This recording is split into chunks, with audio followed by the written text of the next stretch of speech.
नागपूरच्या सावनेर कळमेश्वर मार्गावरील वेकोली परिसरात जखमी अवस्थेत आढळलेल्या हरणाला अखेर जीवनदान मिळालं। कुत्र्यांच्या हल्ल्यात गंभीर जखमी झालेल्या या हरणाला स्थानिक नागरिकांनी मदतीचा हात देत सुरक्षित केलं, तर हितज्योती आधार फाउंडेशन आणि वन विभागाच्या तत्परतेमुळे त्याच्यावर वेळेत उपचार होऊ शकलेत। गुरुवारी सकाळी 6च्या सुमारास सावनेर कळमेश्वर मार्गावरील वेकोली परिसरात मॉर्निंग वॉकसाठी गेलेल्या नागरिकांना एक हरण जखमी अवस्थेत आढळलं। कुत्र्यांनी हल्ला करून हरणाचे लसके तोडल्यानं त्याची प्रकृती अत्यंत गंभीर होती। घटनेची माहिती मिळताच स्थानिक नागरिकांनी प्रसंगावधान दाखवत जखमी हरणाला सुरक्षित ठिकाणी बांधून ठेवलं आणि सामाजिक कार्यकर्ते हितेश बनसोड यांच्याशी संपर्क साधला। यानंतर हितज्योती आधार फाउंडेशनचं पथक तत्काळ घटनास्थळी दाखल झालं।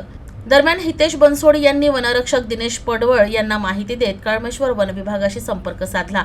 काही वेळातच रेस्क्यू सेंटरची टीम घटनास्थळी पोहोचली आणि जखमी हरणाला ताब्यात घेऊन उपचारासाठी रवाना करण्यात आलं। या संपूर्ण बचाव मोहिमेमुळे जखमी हरणाला वेळेत उपचार मिळून जीवदान देण्यात आलं।